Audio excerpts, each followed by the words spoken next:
You want to know something I think that's really cool about Pokemon? Everyone has opinions about which Pokemon is their favorite, and those are all just a matter of opinion. Although, a lot of people have the wrong opinion, because Chikorita is clearly the best Johto starter, and there's no way. But one thing that's not subjective, for the most part, is which Pokemon are better than others. Because with Pokemon, you can just battle them. Now, I get that Mewtwo is one of the best Pokemon stat-wise, but you come at it with a Dark type, it would reduce it to pieces. That's not the point I'm trying to make. Sableye is a Ghost Dark type that would easily beat Mewtwo just on type advantage, but you're not going to get a lot of people arguing that Sableye is better than Mewtwo. You'd look at how it stacks up against a wide array of Pokemon, not just one-to-one. And that's kind of what we're doing today. I really wanted to play Gen 2, specifically use Entei, Suicune, or Raikou for no real reason. I was really just feeling it. But instead of going straight to Gen 2, we're going to take a look at the legendary trio in Gen 1. The three birds of legend, Articuno, Zapdos, and Moltres. I contemplated making this one huge video, but I have a hard enough time getting just one video done when they're about 20 minutes long. Instead, we're going to make this a 3-part series. But like an actual series that's meant to follow each other up. If you've seen the Starmie, Slowbro, and Golduck videos, I unintentionally did a small series with them, but this one is going to be straight up on purpose. Let's take a look at these birds of beauty. Comparing the stats, Moltres has the highest stat total, with Zapdos in second and Articuno bringing up the rear. They all have a special stat of 125, so they're all going to be able to take advantage of special stab moves with great reward. They all share the same health stat at 90, with each one having 100 in a separate category. Moltres in attack, Zapdos in speed, and Articuno in defense. The movesets are pretty unique, especially for the beginning of the game. I'm just gonna cover Articuno's in this video and save the others for their video. Articuno starts out with Ice Beam and Peck. Peck is a nice stab move, but Ice Beam is an awesome stab move. That's an end game move, and we get to take advantage of it way earlier than normal. Articuno also learns Blizzard at level 51, so that's nice, and Agility can let me take advantage of the badge boost glitch. Mist is the only meh move though, but it's not awful at least. And I'm just going to let you know now, I did not use Blizzard this entire run. I know it has 90% accuracy in Gen 1, but if it's not 100% accuracy, it might as well be 0. The TMs it can learn aren't too exciting though, and these are all basically the same with all of the birds with their respective move types being learnable. Fly will be a nice stab move, Mimic is always a good move to have, and Articuno can learn Bubble Beam, so there's probably going to be some nice utility coming from this move. I honestly have no clue which of the birds will be the easiest to beat the game with. Moltres has the highest stat total and the highest attack, so flying moves will hit the hardest for it. Zapdos' speed is highest, so it's gonna be most likely to get crits, and Articuno has ice moves. Ice moves are good. Zapdos is my personal favorite of the three, but I'll be doing the best I can to not treat it differently in the runs. As of this recording, I've only recorded Articuno, and I've started Zapdos, so I really only have the knowledge of the bird being showcased in the video right here. I asked my wife for the names of each of the birds all in advance, because it's just more fun when I have a nickname for the Pokemon. She decided on Acuna for Articuno, named after Atlanta Braves outfielder Ronald Acuna, which is extremely out of left field, pun intended, because she does not follow baseball, and I'm not a Braves fan. It's still a cool name. I named my rival Dungle, by the way. I just enjoy dumb names for the rival. And his Eevee did as well against a legendary bird as you would probably expect. Articuno starts with Ice Beam and gets the same type attack bonus with it. It's borderline unfair this early in the game. The optional rival battle was just as easy as it was in Professor Oak's lab. Spearow was easily one-shot by Ice Beam, and Eevee takes 2, but that's not much to write home about. Since I had Ice Beam, I only battled the one mandatory trainer in the Viridian Forest and the junior trainer in Brock's gym. I wanted to see if I could beat Brock at such a low level, but didn't want to be so low that it became an RNG game. And when I battled Brock, both of his rocks were taken down by just one Ice Beam. The bird has such high stats. And then throw in Stab, and then throw in a type advantage. Brock just stood no chance. The trainers on Route 3 and in Mount Moon were just good, easy experience for Articuno. And maybe one of these days, Team Rocket will be a struggle. I've lost to them before, but never in a real loss where I actually couldn't win. It normally happens if I don't have full health when I start the battle, or if I'm running low on moves. But for Articuno, they weren't a problem.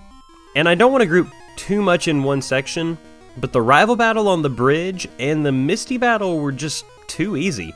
The rival battle really has nothing noteworthy to mention. Misty was just the slightest bit harder because of her team's resistance to ice moves, and Starmie kinda hit just slightly hard, but Articuno still hit harder. And the rival battles do get more exciting down the road, I promise, but on the SSN, he still just couldn't do anything to me. I was over-leveled, but those levels did come from just normal battles along the way. Nothing I could really do to make it a fair challenge. And here's the first battle I was actually concerned about. The battle with Surge. One Thunderbolt from his Raichu would toast me. Even a legendary bird. I was also at a 5-level disadvantage. But Surge is not smart. His AI doesn't make him go for anything specific. I had to use 3 Ice Beams to take down Raichu. One turn he used Growl, and missed. The next turn he used Mega Kick, and missed that too. He then landed one on the next turn, and got a crit, but I was able to take him out. So we're all the way through 3 badges and not one reset. It's gonna be hard for the other 2 birds to match this beginning. Any of the tricky trainers along the way to Celadon City were easily dispatched. I don't expect the other birds to really have much trouble with them either. Zapdos and the Exploding Hiker may prove troublesome, but we'll cover that when we get to the Zapdos video. Articuno had no problems. I want to say that I'm at a level disadvantage against Erica, which is a true fact, but I did have a double type advantage against her. And I'm using a legendary. Her Gloom did survive an Ice Beam with just a little red health, but I also froze it, so she didn't get a chance to retaliate any. The battles with Jesse and James and Giovanni in the game corner were abysmal as well. I had literally every advantage against both teams except for levels, but it really just didn't matter in the end. If I had to point out one thing, Persian did take 2 hits to knock out, so it wasn't just a bland and boring battle, except it kinda was. And what is normally the last boring rival battle, the one in the Pokemon Tower, was still just as boring as ever. Shellder in its defense did set the stage for what will be an annoying Pokemon in the future though. Seriously, that defense is just nasty. Maybe after the birds I'll try a Cloyster video. I know others have done it by this point, but it would still be fun. And the Jesse and James battle in Pokemon Tower had nothing interesting happen. So let's just keep on moving. Unfortunately, I did not beat Koga the first try. I did take a poison from the previous battle so that I couldn't get hurt by crippling toxic damage, and it's not like I did horrible in the battle. There were times that I should have just used Fly instead of Peck, but by the time I reached Venomoth, being at a 17 level deficit, it showed its issues. Even with the type advantage and being a legendary, Articuno just couldn't take it out after getting little bits and pieces of health chipped away. I immediately headed for Silphco afterwards instead of attempting the battle again. The rival battle in Silph is where this fight finally got interesting.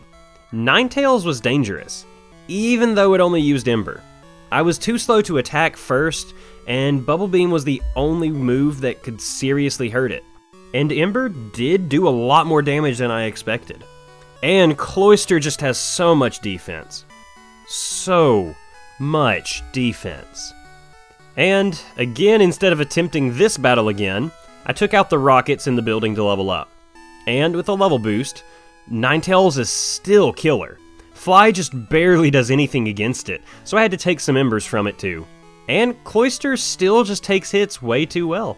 Even with a lucky crit with Ice Beam, it having withdraw is just the killer move. So I battled even more grunts in the building, and I took down the Karate Dojo. I know the Ice type weakness to fighting is negated by the Flying type, but I didn't feel super comfortable in the dojo, even though every battle was easily won. After this, I went and battled the rest of the punks in Koga's gym. I had only grown to level 38 from the dojo, and I just didn't think it was enough. After hitting level 40, I thought I'd take another crack at Koga while I was here in Fuchsia. Fly does way more damage than it used to, but it's still just not an overwhelming amount. His second and third Venonat survived a Fly, and I had to use Peck to take them down. Along the way, they used Supersonic and had X attacks used on them that just made things slightly annoying. The third one even used Psychic and lowered my special, which, looking back, actually helped me out by raising my attack due to the badge boost glitch, so that was actually kinda nice. Venomoth opened by poisoning me with Toxic, and it took a massive Fly and kept a small portion of health. I then saw it use a terrifying double team, thinking that it was going to be a battle of annoyance at this point. But Peck landed, and I got the badge. I was seriously ready to die from toxic damage and not be able to hit the Moth because of double team. And there were still more rockets I hadn't yet taken care of in Silphco, so I really just wanted to get as much experience as possible.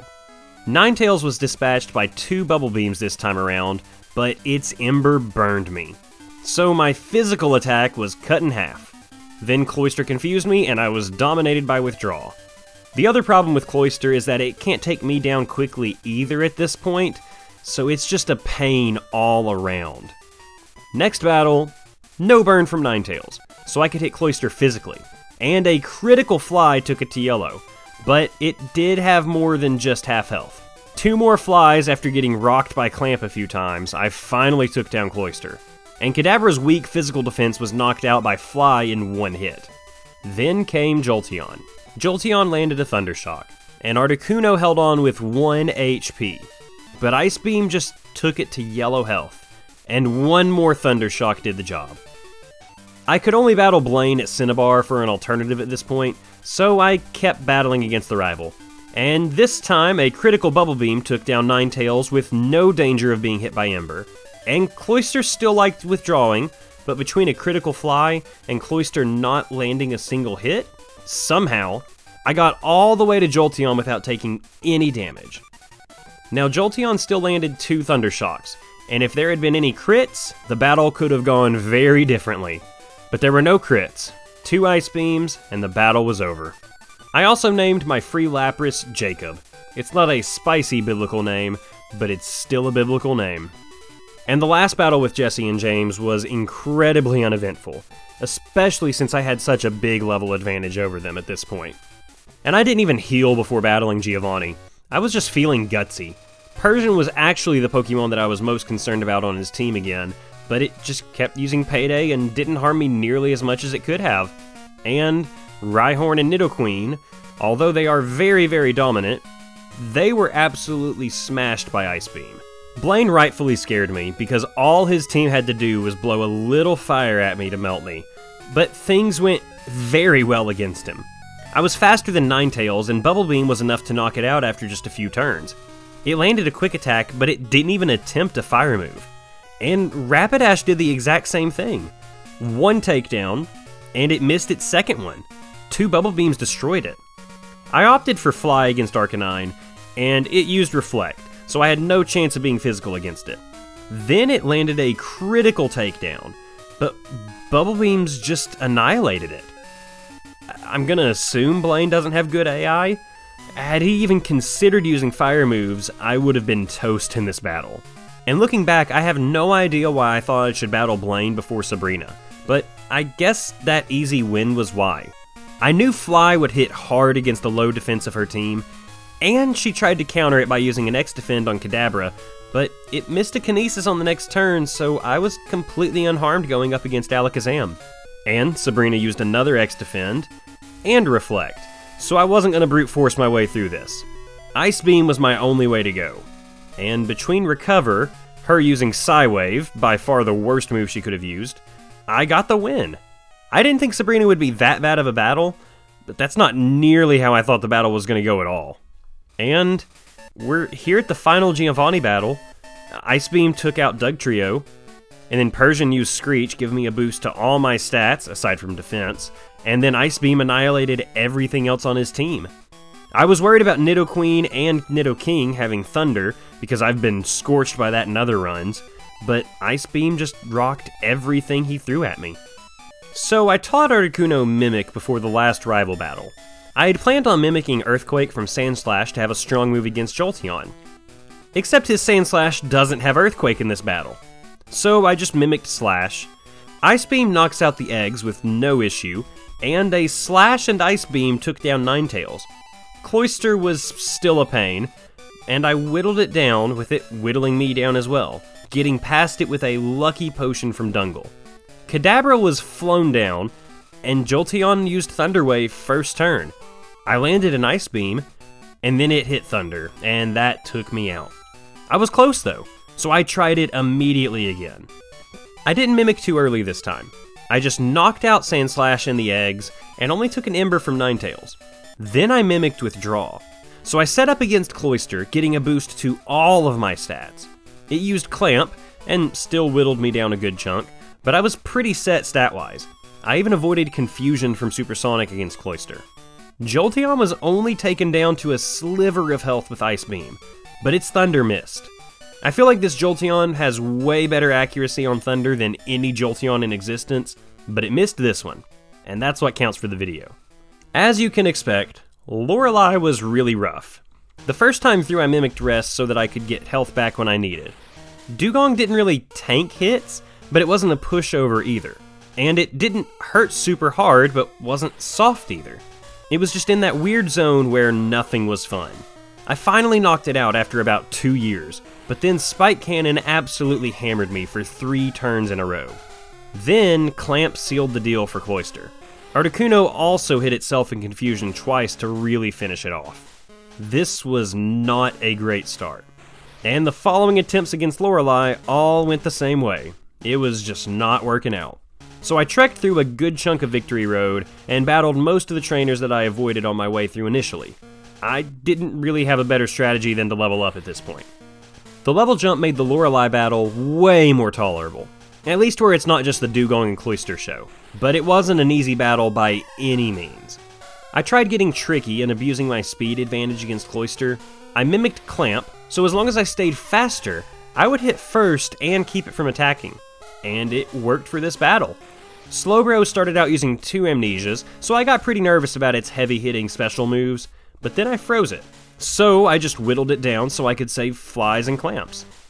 Clamp was almost flawless against Jinx, except I missed one and fell asleep from Lovely Kiss. This let it use Thrash for a few turns, and even though I knocked it out, I was way down in red health. So Lapras was just able to finish me off. But I had a strategy that could work. Before the next battle, I used 2 PP ups on Mimic so that I could Clamp even more than before. But the next battle didn't nearly go to plan. Cloyster's Clamp just dominated, and I didn't even get past the shell this time. But the next battle was the Magic Run. For those that don't know, Lorelei's Dugong always uses Rest on its second turn in yellow. So I had to hit it and then let it recover. Then I just started clamping. But not before being clamped by Cloyster, and of course it went for a full 5 turns. I even missed a few clamps, but Cloyster missed its moves out of courtesy, so I was kinda surprised by that development. Clamp has 85% accuracy, so naturally it has 12% accuracy in my experience.